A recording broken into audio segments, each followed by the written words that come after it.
பாஸ்கர், நீங்க படிச்சவங்க, நீங்களே சொல்லுங்க. தண்ணிக்காக பொம்பளைங்க இப்படி ஒருத்தருக்கு ஒருத்தர் அடிச்சு சண்டை போட்டுக்கலாமா? அது தப்பு இல்லையா?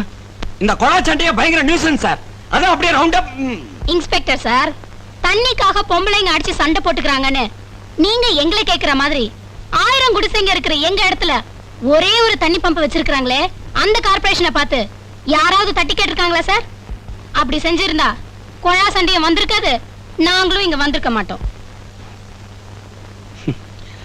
இத பாருமா, நீங்க சொன்ன விவரத்தை எல்லாம் சம்பந்தப்பட்ட அதிகாரிகளுக்கு தெரியப்படுத்தி வேண்டியதை செய்ய சொல்றேன். அது வரைக்கும் சண்டை போடாம அமைதியா போங்க. ஏமா பாக்குறதுக்கு இவ்வளவு நல்லா இருக்கிய, நீ அப்படி கத்தி சண்டை போட்ட? நீ கொஞ்சம் இரு, உனக்கு தனியா புத்திமதி சொல்லணும். மத்தவங்க எல்லாம் போங்க.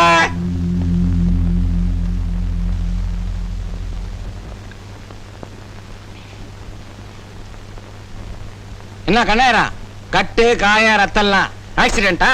ஆட்டோவா காரா? அதெல்லாம் உனக்கு ஒண்ணும் ஆகாத. லாரி ரோடு ஏதாவது? Shut up. அவனை லாக்அப் பத்தல.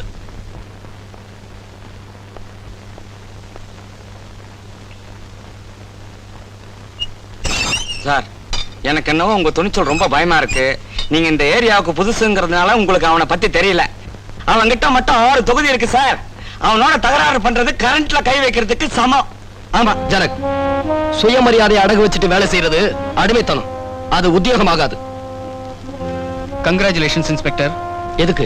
அக்கிரமத்தை அடக்குனத்துக்கு, நீதியை நிலைநாட்டினத்துக்கு. அது என் கடமை. உங்களுடைய இந்த உணர்ச்சி காலம் பூரா அப்படியே இருக்கணும் சார். ஏன் சந்தேகமா? இல்ல, பிரார்த்தனை. இந்த காக்கி உடுப்போட மரியாதை தெரியாம சிலர் எப்படியெல்லாம் நடந்துகிட்டு இருக்காங்கன்னு எனக்கு தெரியும். இந்த காக்கி சட்டை வீரத்தோட சின்னம், பயத்தோட மறுவுருவம் இல்ல. உங்களை மாதிரி நாட்டுல உள்ள எல்லாரும் நினைக்க ஆரம்பிச்சுட்டா நம்ம நாட்டுக்கு உண்மையான சுதந்திரம் கிடைச்சிடும். நான் வரேன் இன்ஸ்பெக்டர். ஓகே சார், இந்த வெட்டி பைய பேச்ச கேட்டு உணர்ச்சி வசப்பட்டு எதையாவது செஞ்சு மாட்டிக்காதீங்க சார். இந்த கண்ணாரத்தை பத்தி உங்களுக்கு தெரியாது. நம்ம தான் அப்படி இப்படி கண்ணு காணாம விட்டுட்டு போயிடணும். இவனை தத்தெடுத்து வளர்க்குறான் நமச்சிவாயம்.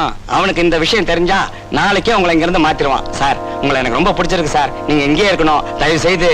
ஆமா, இவனோட தத்தப்பா பேர் என்ன சொன்ன? நமச்சிவாயம்.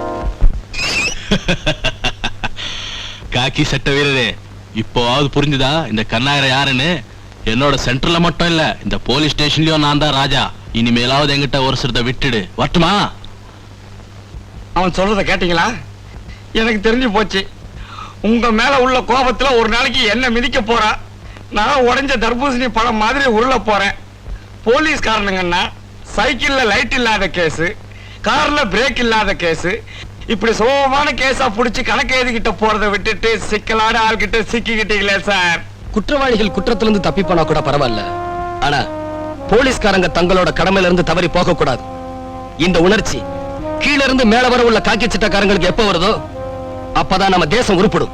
அட என்ன சார், நீங்க எந்த உலகத்துல இருக்கீங்க? ஆமா, நிஜமா உங்களுக்கு நாட்டு நடப்பு ஒண்ணும் தெரியாதா? தெரியும் ஜனகு.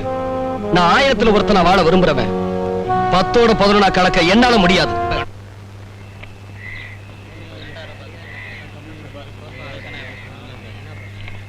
என்ன வாத்தியார பேசாம கம்முன்னு குந்திக்கினுக்கிற? நான் பேசி பேசி இன்னத்த கண்டேன். நான் சொல்றது எவன் கேக்குறான்ற அது இல்லப்பா. இந்த தொழிலை விட்டு பேசாம எம்எல்ஏவா போயிடலாமான்னு யோசிச்சுக்கினுக்கிற. இப்ப எனக்கு சண்டை போட தெரியும், ஏமாந்தவன நல்லா சதாயிக்க தெரியும், சோமாரி கைதுன்னு திட்ட தெரியும். நான் ஏன் எம்எல்ஏ ஆகக்கூடாதுன்ற? எம்எல்ஏ கண்டி ஆயிட்டான்னா 2 சினிமா கொட்டா, 3 ஹோட்டல் கட்டிக்கின்னு, அத்தோட கூடவே 4 சம்சாரத்தையும் கட்டிக்கின்னு சம்முன்னு உட்காந்துருவேன். நல்ல பாலன் கருணை புரிவா. ஏப்பா ரிக்ஷா வருதா? வராது பாப்போ. ஏப்பா அபூர்வ சோதனை வர்றீங்களா? உன்னை எவன் ஏத்திட்டு போவான்? என்ன திமிரா பேசிக்கிட்டு இருக்கானுங்க? ஆமா, நீயாவது வர்றியா? வரியாவா? வரத்துக்கு தானே வண்டி வச்சுக்கிறேன். எங்க போகணும் சொல்லு. கேட்டுட்டு உருப்பிட்ட மாதிரிதான் ரெங்கா ரஷ்யாவுக்கு போகணும். ஏன்பா உனக்கு பிரசவமா? எனக்கு பிரசவம் இல்லப்பா, என் உடம்பு வர வர இழைச்சுக்கிட்டே போகுதுன்னு என் சம்சாரம் சங்கடப்படுது. உடம்ப திருத்து பண்ணிக்கிறணும். நல்ல வேலை உன் உடம்பு ஏறி இருக்க சொல்ல நீ நமக்கு சவாரியா வரல. சரி வா, 5 ரூபாய் கொடு, குந்திக்க. என்ன கேட்ட 5 ரூபாயா? அதெல்லாம் முடியாது, 1 ரூபா தான் கொடுப்பேன். பாரு, உன் உடம்புக்கு நான் பார்ட் பார்ட்டா ரேட் போட்டேன். 2 கைக்கு 2 ரூபா, வவுத்துக்கு 3 ரூபா, 2 3 5 ரூபா ஆச்சு. காலை ஓசியில் எட்டுக்குன்னு போறேன். வா குந்தை. அதெல்லாம் முடியாது, 3 ரூபா தான் கொடுப்பேன். காலங்காத்தால வந்து ஏன் உழப்புறேன்? குந்தியா சரி சொல்லு. மெதுவா மெதுவா. இங்கெல்லாம் ஒரு கயிறு கட்டி இருக்கணும். கவுரு மட்டும் கட்டிருந்தா உன்னை பார்த்த உடனே தூக்குல தொங்கிருப்பேன் நானு.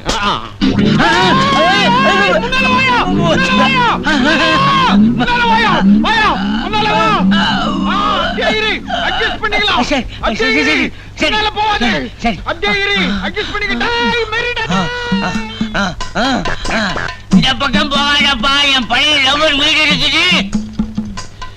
Somebody die! Merida die! Hey, Merida! Somebody die! Meri! Sorry, நம்மால முடியாது. 5 ரூபா கொடு. என்னப்பா அநியாயமா பேசுற? 3 ரூபா தான் பேசி உட்கார வச்ச. இப்ப 5 ரூபா கேட்டா எப்படி? அநியாயம் பண்ணாதீங்கப்பா, பூமி தள்ளி சுத்திடும். சத்தா போச்சாபி. ஏறி மிதிக்கும் போதுல தெரியுது உன் லோடு. 5 ரூபா எல்லாம் முடியாது. யார்கிட்ட விளையாடுற? 3 ரூபா தான் கொடுப்பேன். வேலை கொடுக்க மாட்டேது. ஐயோ என்ன கொள்றாரு? ஐயோ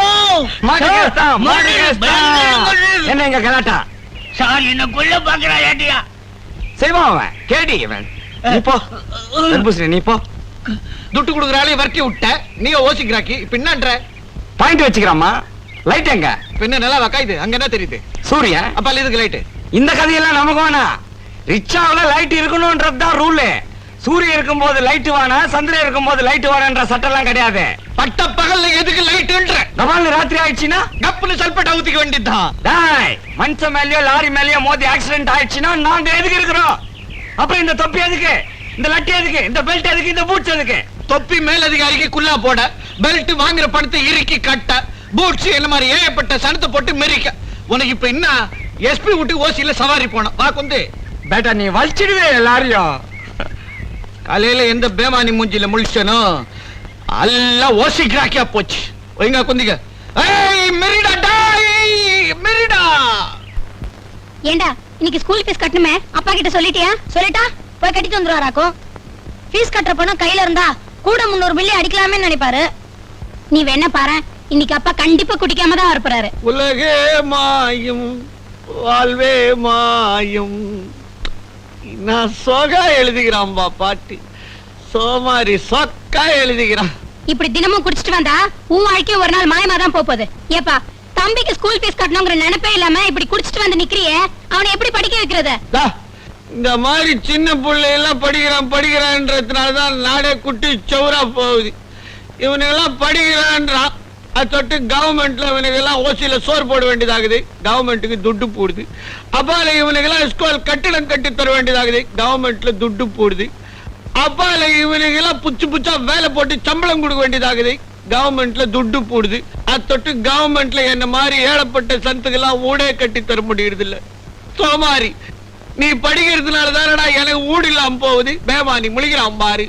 வயசுக்கு வந்து ஒரு பொண்ணும் படிச்சிட்டு இருக்கிற ஒரு பையனும் வீட்டுல இருக்காங்களேங்கிற பொறுப்பு கொஞ்சமாவது உங்களுக்கு இருக்கா?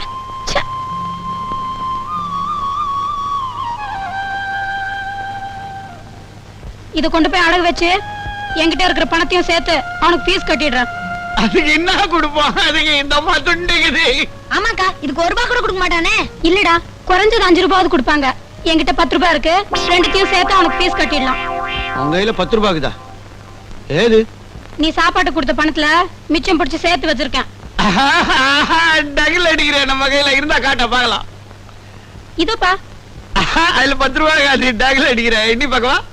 பாருங்க, 10 ரூபாய் இருக்கு. பாக்கலாம். 1 2 3 300 மில்லி ஆச்சு.